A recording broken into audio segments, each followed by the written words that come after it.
Sí, buenos días, coordinador. Hola, buenos días, Javier. Bueno, te cuento, son 10 minutos de presentación. Al minuto número 9 yo te voy a avisar que te queda un minuto y luego pasamos a ronda de preguntas. Muchas gracias por acompañarnos hoy y adelante. Muchas gracias por tenerme. Solicito autorización para efecto de compartir pantalla. Sí, claro, estaba habilitado. Gracias. Bueno, me presento. Mi nombre es Javier Velázquez. Soy abogado de la Pontificia Universidad Católica de Chile, magíster en Derecho Penal de la Universidad de Talca, de la Universidad Pompeu Fabra y doctor en Criminología de la Universidad de Glasgow. Actualmente me desempeño como docente de la Universidad Católica de Temuco. Le estoy mando un cordial saludo desde la Araucanía. Estamos bastante lluviosos en este momento. Estoy dirigiendo un... ¿Perdón? Acá estamos en la lluvia. Yo también, en un coche. Dirijo el nuevo Centro de Derechos Humanos de la Universidad Católica de Temuco, que soy parte de la Sociedad Chilena de Criminología, y además vengo a contarles un poco dos investigaciones que son muy relevantes. Una, por un lado, un grupo de estudios policiales que hemos elaborado una minuta para ustedes. Voy a brevemente dar, son 5 puntos bien sencillos, y además una investigación que hemos desarrollado desde el inicio del estallido social respecto del uso de armamentos de impacto de proyectiles de energía cinética por parte de la policía. Quiero partir diciéndoles que estamos en una situación muy grave. Yo creo que la principal amenaza para nuestra democracia en estos momentos es la falta de regulación de control civil sobre la labor y la función policial. Por tanto, si nosotros estamos elaborando una nueva constitución y si uno de los mandatos de esta nueva constitución va a ser estudiar la no repetición, entonces esta comisión tiene una función, tiene mucho que decir respecto de la regulación que va a tener la policía en la nueva constitución. En estos contextos, la ausencia de control civil es evidente. Tenemos constantes casos de corrupción en términos de desfalcos económicos en ambas policías y tenemos constantes casos de violaciones a los derechos humanos en democracia desde la vuelta a la democracia. Y al mismo tiempo podemos constatar que ni la Policía de Investigaciones ni Carabineros han sufrido una real reforma desde la dictadura. El modelo policial, ¿no es cierto?, que ustedes pueden encontrar en la Constitución actual, no le pide a la policía proteger la democracia, le pide resguardar el orden y la seguridad nacional. Por tanto, dentro de esa arquitectura que se repite en la Ley Orgánica Constitucional de Carabineros pone por sobre los derechos humanos o la protección de los derechos humanos el resguardo del orden. Y esto claramente afecta la forma en que la institución entiende su función de protección y resguardo cuando vemos en el fondo en el contexto de manifestación. Las ideas que propone el grupo de estudios policiales, les voy a acompañar la minuta y en esa minuta salen también quienes participan en ella, es que primero tenemos que desconstitucionalizar. En el sentido de regulación mínima. No podemos tener en la Constitución cosas como la integración de las plantas, no podemos tener sobre los nombramientos, porque eso tenemos que dejarlo en términos legales, porque si queremos modificarlo va a ser más sencillo a través de una ley y no mantenerlos férreamente en la Constitución.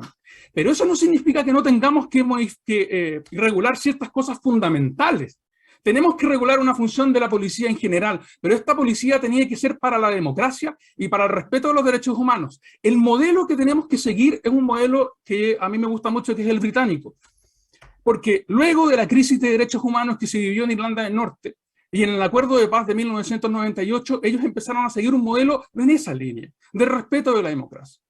Y ojo, porque tenemos el ejemplo de Colombia, que en 1991, también en un proceso constituyente, trató de regular la función policial de manera correcta. Y luego, casi 30 años después, hemos visto que fracasaron en poder controlar la policía. La Corte Suprema colombiana hace un par de meses atrás dijo que no es posible el nivel de violencia y que en el fondo se siga tratando, o la policía siga operando bajo la doctrina de la seguridad nacional, donde las personas que manifiesten son construidas como enemigos y por tanto cualquier daño que pueda ser provocado es irrelevante. ¿Por qué? Porque en estricto rigor tenemos policías militarizadas, tenemos policías que ponen el orden y la protección del Estado y no la protección de la democracia como un pilar fundamental. ¿Y cuál es el problema? Desde la criminología organizacional lo que ustedes pueden comprender es que cuando yo pongo estos principios como tope, toda la todo baja la estructura organizacional de la policía, comienza a mirar hacia ese norte, y no hacia el norte que necesitamos. Otro elemento que es muy relevante es que una policía no puede no tener control civil. No podemos no tener control civil. Pero ¿qué ha pasado? En la acusación constitucional contra el ministro Chadwick, en la acusación constitucional contra el ministro Lumer, en las declaraciones que supuestamente el presidente Piñera habría dado a la Fiscalía en la causa por delito de lesa humanidad, en todas ellas se repite lo mismo. El Estado no tiene una protección, o sea, no tiene control sobre lo operativo. No ejerce control sobre lo operativo. Cuando empezamos a ver la cantidad de lesionados oculares, muchos abogados en todo Chile, nosotros en la Araucanía, interpusimos recursos de protección para efecto de que cesara el uso de los perdigones. En Temuco logramos tener una orden de unión hogar, se suspendió, en otras partes no. Pero finalmente la Corte Suprema nos dijo, es que la policía tiene protocolos y por tanto el recurso de protección no puede en el fondo hacer que ellos detengan el uso de esta munición.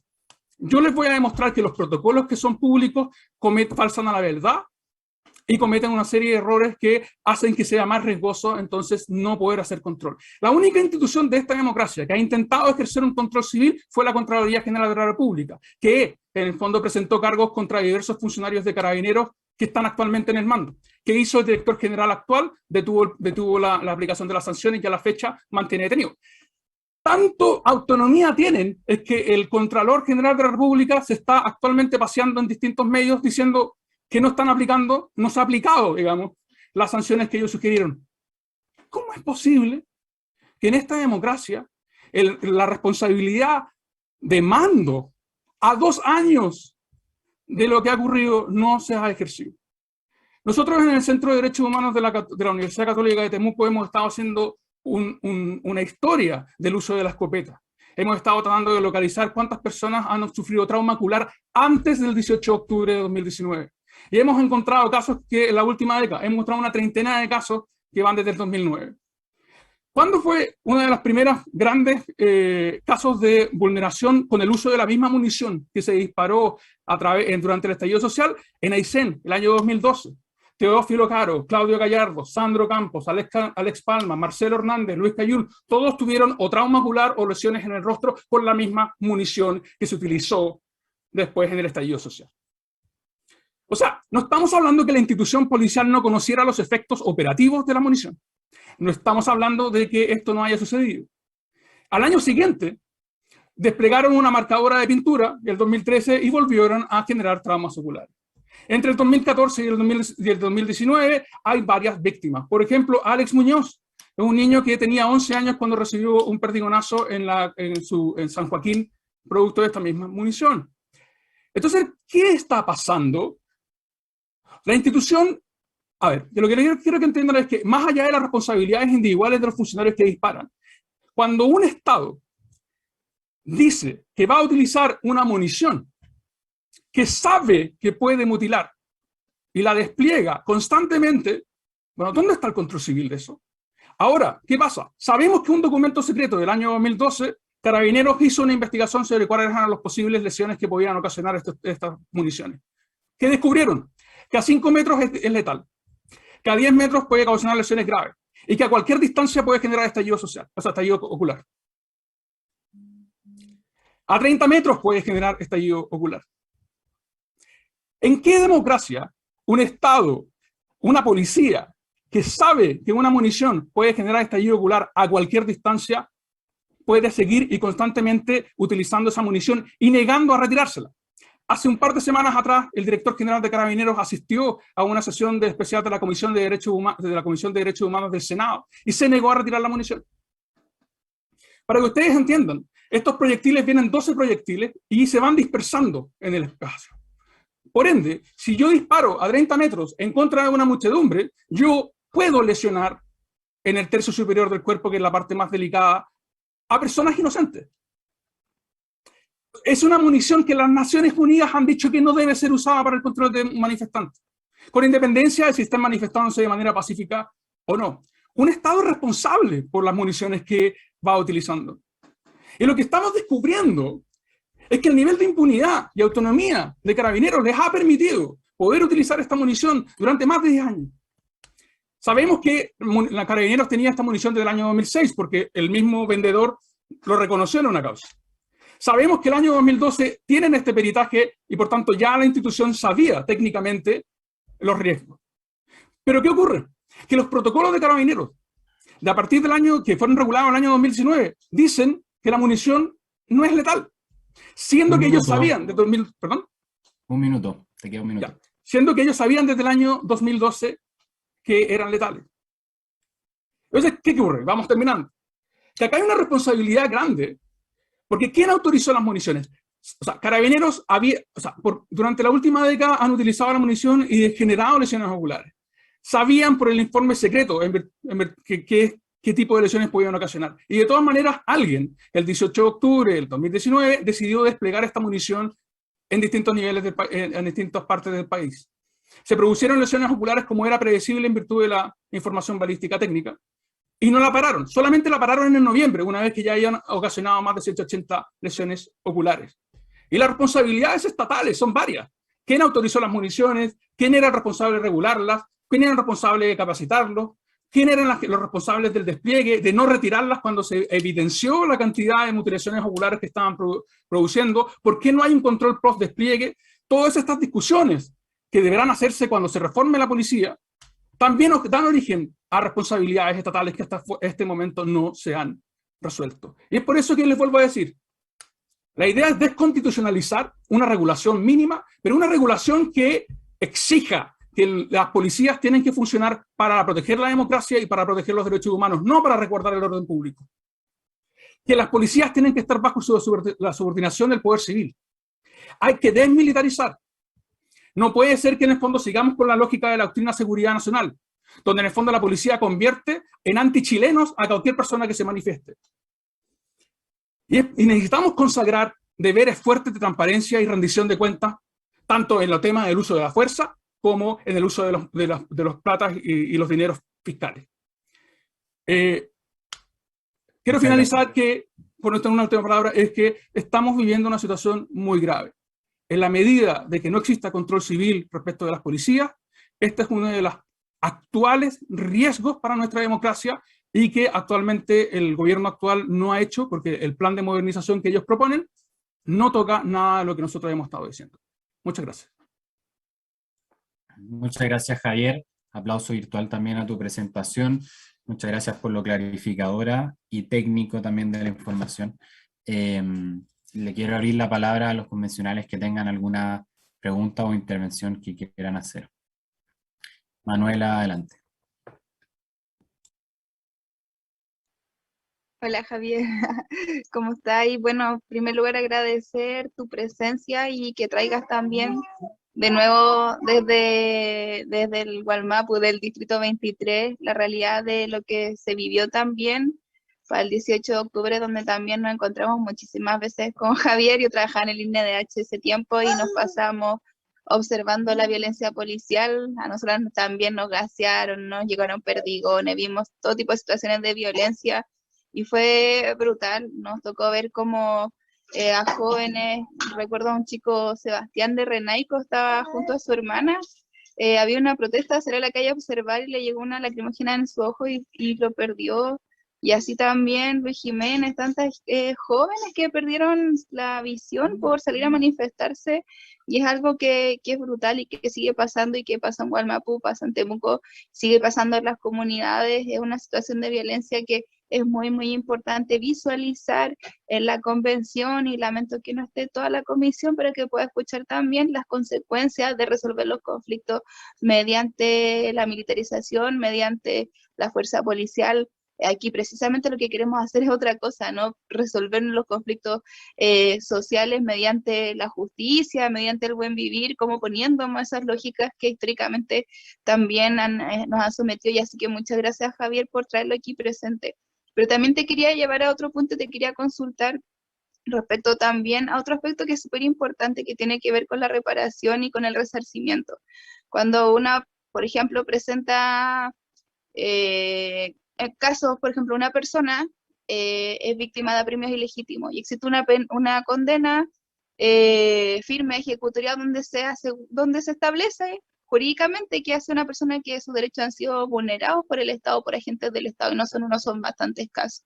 Y cuando piden un resarcimiento civil, el Consejo de Defensa del Estado siempre se opone a estas demandas, siempre se opone. Todavía el Consejo de Defensa del Estado se opone a las demandas civiles de las víctimas de violación de los derechos humanos en la dictadura, lo cual es absolutamente violento, vulneratorio de los derechos, y creo que es muy importante también cómo crees tú que a partir de la constatación, digamos, de la violación de derechos humanos mediante la violencia policial, también desde la perspectiva jurídica, lo que se agradece muchísimo, ¿crees que se pueden establecer medidas de reparación teniendo en consideración como el actuar que también tiene el Estado desde la perspectiva civil, y oponiéndose también al resarcimiento de estos daños generados por las acciones que tú nos indicas? Bueno, muchas gracias de nuevo por traer la realidad de lo que se vive en el distrito de I-23, de lo que se ve en la Araucanía a nuestro debate constitucional. Muchas gracias. Gracias, Manu. Pedro, adelante. Muchas gracias al profesor, ¿dónde está? Ahí lo veo, al profesor Velázquez, por su completa presentación. Obviamente hacen falta muchísimas horas para conversar un tema tan importante que desde un punto de vista también marxista, si se quiere, el tema de los militares es un objetivo para quienes tenemos una posición de izquierda, porque creemos que ahí radican cuestiones centrales de las asimetrías de poder también en nuestro país, históricamente. Y eso hay que atenderlo ahora con mucha responsabilidad, pero también con mucho ímpetu, y creo que estos elementos técnicos nos sirven muchísimo, y espero que el profesor Velázquez y el centro de estudio, creo que él conforma también de estudios policiales, si no me equivoco, no sé si ese es el nombre, también puede hacer un aporte importante para este proceso. Estoy de acuerdo con desconstitucionalizar, ¿cierto? Transparentar y generar mayores niveles de control, desmilitarizar, regular en términos generales, tal como usted planteaba, y por supuesto, lo principal, garantizar la subordinación al poder civil. Yo, desde mi concepción, vengo dándole una vuelta hace un tiempo a esto, y siempre me sorprendí de la extensa, no me sorprendí, sabemos de dónde viene esto, pero la pregunta es, ¿cuál es el límite, no? Yo pienso que las policías deberían estar en la Constitución solamente desde una perspectiva negativa, desde la perspectiva de sus límites, solamente mencionadas desde el límite que implica el respeto irrestricto a los derechos humanos y la subordinación al poder civil, y nada más. Esa es mi idea, muy mínima quizás. Entonces, le quería preguntar en qué consiste, si se puede extender un poco más en qué consiste, ¿cierto?, este paso desde un estatuto prácticamente que hay en la Constitución de la policía a la desconstitucionalización y esta regulación mínima. ¿Qué tan mínima en el fondo, profesor? Me gustaría escuchar sus ideas al respecto. Muchísimas gracias. Gracias, Pedro. Caro. Ya, muchas gracias. Saludar también, Javier, un gusto. Carolina Videla por acá, constituyente del Distrito 1, Arica y Parinacota. Un territorio donde, como en cualquiera de los territorios de nuestro país, hemos conocido ayer y hoy la violencia política, la violencia de Estado, la violencia de la represión policial. Yo, a raíz de lo que tú traes, y en este espacio maravilloso de las audiencias en las que hablamos desde las bases sociales y desde todos quienes creen fuertemente en este proceso, nos escuchan. Yo quería, a raíz de lo que tú traes, ¿no?, de hablar respecto de la importancia particularmente de terminar con la lógica de la doctrina interior del Estado, esta lógica del enemigo interno, esta lógica de las violencias de las policías. Yo solo quería compartir que mientras más escucho, más leo y más vivencio, cada día le encuentro más razón al padre Aldunate y me doy la oportunidad y me tomo el minuto. Solo quiero compartir con ustedes un breve relato respecto de un encuentro regional que hubo contra la impunidad, que se hizo en Santiago y lo organizó la agrupación de familiares de detenidos desaparecidos. Estoy hablando del año 87, cuando se miraba la posibilidad, ¿cierto?, de transitar hacia la democracia previo al plebiscito. Estuvo también organizaciones de Argentina enfocadas en el proceso que se vivía, y ya con una ley de amnistía del año 78. Y también producto del miedo que existía de que lo horroroso, ¿cierto?, de los crímenes y de las violaciones a los derechos humanos pudieran en el año 87, se decía, pudieran quedar en la impunidad. En ese sentido, uno de quienes expuso ahí fue el padre Pepe Aldunate, a quien recordamos con emoción, o recuerdo con emoción. Y él, en una parte de su intervención, dice claramente, haciendo alusión a las leyes del punto final en Argentina, y reflexionaba: una ley de punto final, como decimos aquí, borrón y cuenta nueva, podrá favorecer a la pacificación. Respondo, dice Pepe Aldunate, en absoluto. Por una parte, deja intocadas las situaciones absolutamente intolerables, como desapariciones, asesinatos efectuados por organismos policiales, y por otra tampoco se pacificarán los militares. Solo la justicia con sus sanciones los pondrá en su sitio. Cualquier debilidad frente a una indebida presión que puedan ejercer los dejarán más soberbios y más insubordinados. Cierro comillas. Esto me parece a mí que refleja una parte importante de lo que ha significado esta legalidad constitucional con la que actúan las policías en este país, no solo gaseando, dejando, torturando, mutilando, asesinando, desapareciendo. Todos crímenes que hasta hoy no tienen una verdad total y una justicia plena, que, como decía la querida Sola Sierra, lo que se pide es eso, nada más, pero tampoco nada menos. Con esto cierro mi intervención, porque quería hacerlo para agradecer que puedas traer estos temas, como lo han hecho también otras organizaciones, cada uno con sus particularidades y con el tiempo que se han dado para poner el punto en esto que es fundamental para construir la nueva Constitución. Muchas gracias, Javier. Muchas Muchas gracias. gracias, Caro. Adelante, Javier. Gracias. Agradezco su pregunta. Vamos por parte. A ver, lo que pasa es que uno tiende a ver a Carabineros como una institución monolítica que existe y que en el fondo no existe control civil, y que los civiles no tienen ningún conocimiento para efecto de poder sugerir cambios o regularla. Y eso es una falsedad absoluta. Yo soy, un poco para clarificar, soy director del nuevo Centro de Derechos Humanos de la UCT, pero además participo de un grupo de estudios policiales donde académicos de distintas interdisciplinarios, en el fondo estamos trabajando juntos en distintas, bueno, hay algunos que están en Chile, otros que están afuera, y nosotros estamos trabajando en estas propuestas.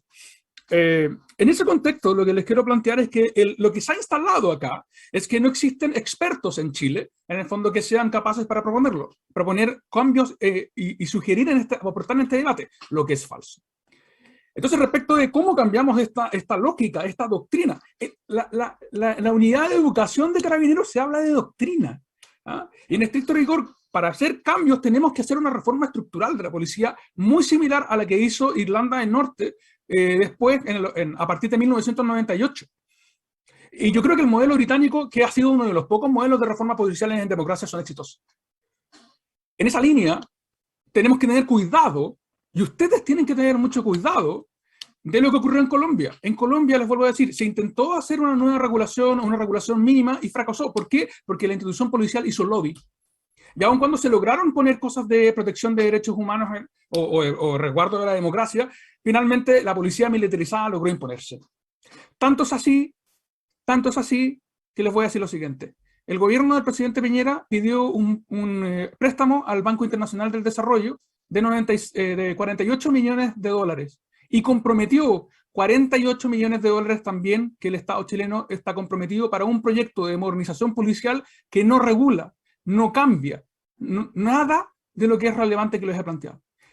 ¿Y cuál es la estrategia de hacerlo?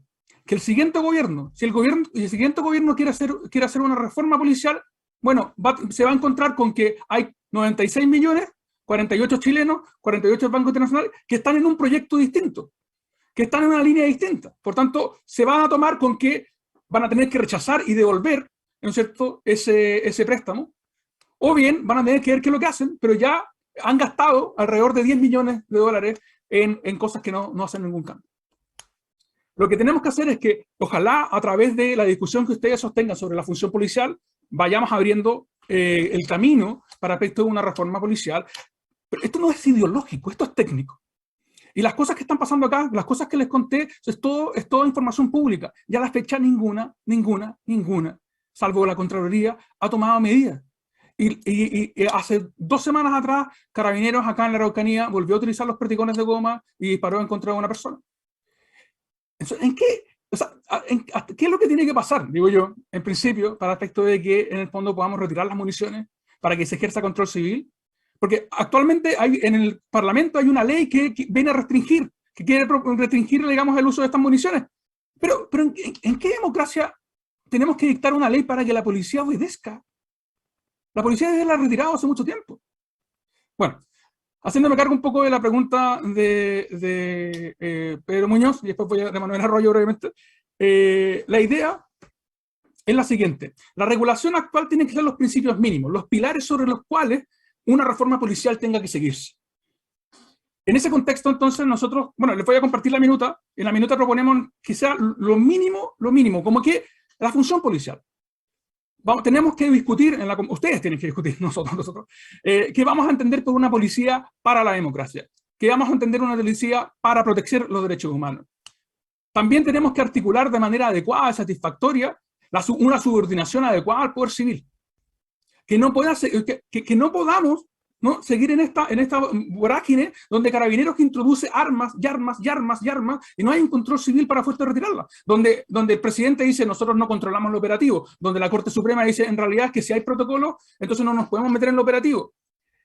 Y también tenemos que controlar con consejos para tu país. O sea, una democracia que no puede controlar a su policía es una democracia que está constantemente en peligro. Y rápidamente, en honor al tiempo, para efecto de hacerme cargo de lo que plantea la convencional Rollo, lo que hemos discutido con varios colegas es que en estricto rigor esto no debiera ser jurídico, no debiéramos utilizar una vía jurídica, debiese existir una política de Estado, un programa administrativo de reparación. En otros países donde se han violado los derechos humanos, tanto en dictadura como en democracia, se crean políticas de reparación no estatales que no fuerzan, que no obligan a las víctimas que ya han sido reconocidos a través de una sentencia penal a tener que someterse a un nuevo proceso que es revictimizante y donde además el Consejo de Defensa del Estado, que en esto opera muy políticamente, ¿no es cierto?, trata en el fondo de manejar y negociar. Porque en este rigor, ¿qué es lo que pasa? El Consejo de Defensa del Estado se opone para efecto de tratar de bajar y pagar lo mínimo posible. Eso tampoco es posible. Y ahí en el fondo también yo creo que las lógicas de programas administrativos de reparación es fundamental, porque ahí es cuando el Estado finalmente, a través de estos programas no judicializados, reconoce a las víctimas y finalmente trata de que no se revictimicen. Quiero reiterar, nosotros en el Centro de Derechos Humanos de la Católica Temuco estamos a su disposición en lo que les podamos colaborar, les vamos a compartir los insumos, y bueno, y muchas gracias por escuchar. Juanjo, ¿me da la palabra? Muchas gracias. Y muy cortito, Manu, porfa, que estamos bien. Y no, será para decirles como también a nosotros, yo creo que igual es súper importante como lo que nos planteaba Javier en términos de que la Comisión de Derechos Humanos igual tiene que ser transversal, por ejemplo, respecto de Fuerzas Armadas y organismos del Estado. Como que eso es súper importante, como esa conclusión saco de esta presentación. Les quería decir eso. De todas maneras, Manu. Gracias, Manu. Manuel, también vi que levantaste ahí. Sí, gracias. Muy breve. Es que me interesó mucho la exposición del profe y a partir de lo que nos señala como su experiencia y a partir de la crítica que comparto sin duda, pregunto derechamente, en su opinión, ¿vale la pena reformar la institución policial que tenemos o debemos iniciar de nuevo? Eso, muchas gracias. Pedro también tiene la mano levantada, pero les pido que por favor vayamos cerrando porque hay otras organizaciones esperando. La mansa pregunta que se tiró el Manuel. Oye, yo quiero no solamente la misma línea de lo que decía, concuerdo 100% con lo que decía Manu y felicitar de nuevo al profesor y decirle que esta no es una cuestión que tenemos que discutir nosotros, porque usted dice los 155, esta es una discusión de la sociedad en su conjunto. así tenemos que verlo, y bienvenido desde ya, porque vamos a necesitar mucha ayuda en temas que son dificultosos, que son difíciles, pero que son centrales para construir una mejor democracia, para refundar esta democracia. Y me gusta que usted le ponga pasión y como que parece que se enoja cuando, como que se indigna cuando presenta, y está bien porque tenemos que indignarnos y tenemos que construir también desde ahí. Un abrazo, profesor, y espero que nos sigamos viendo. Le voy a mandar un mensaje por interno para mantener el contacto. Gracias. Mi madre, cuando me supo que iba a presentar hoy día, me dijo, no te enojes, pero me sale del alma, lo siento. Sabias son las madres, son sabias. No, y rápidamente, yo creo que reforma, refundación, modernización han sido unas discusiones políticas nominalistas que no tienen sentido. Desde la perspectiva técnica, lo que nosotros tenemos que hacer es sentarnos a pensar una regulación. ¿Y qué es lo que ocurre? Que si ustedes hacen los cambios que nosotros sugerimos, si ustedes dicen, ¿sabe qué? Las policías tienen que estar para la democracia y proteger los derechos humanos, ya toda la regulación existente de carabineros, en el fondo, va a tener que ser revisada y esa policía va a tener que reformarse. ¿Qué es lo que ocurre? Lo que pasa es que, y respondiendo brevemente, vamos a tener que aceptar que la reforma policial o la refundación policial se va a tener que hacer con carabineros, con la policía de investigación. Porque en este rigor no podemos partir sin ellos, ¿no es cierto? Pero, por ejemplo, sí podemos intervenir rápidamente la doctrina policial, la doctrina de seguridad interior, por ejemplo, al sacar, por ejemplo, la educación y formación de carabineros. En el Reino Unido sacaron la formación tiene la tiene un ente autónomo de civiles y policías. Eso es estricto rigor, creo que no hay que perderse en refundación, modernización. Lo que sí hay que ponerse es que tenemos que, en la medida que las policías no estén para la protección de la democracia y los derechos humanos, entonces ese es el punto de partida. Si logramos ese cambio, si logramos la subordinación real y controles reales al régimen democrático, entonces todo el resto va a cambiar.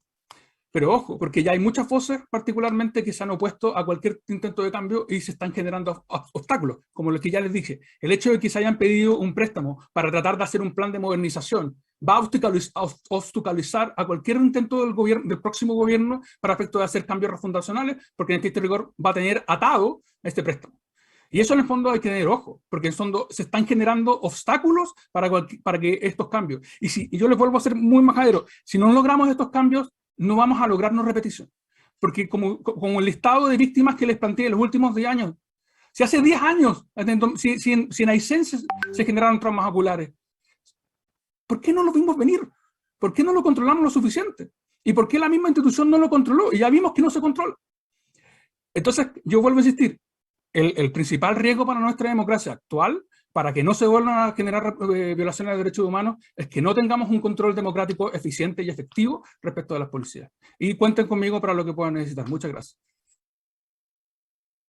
Muchas gracias a Javier. Le damos otro aplauso virtual por su intervención.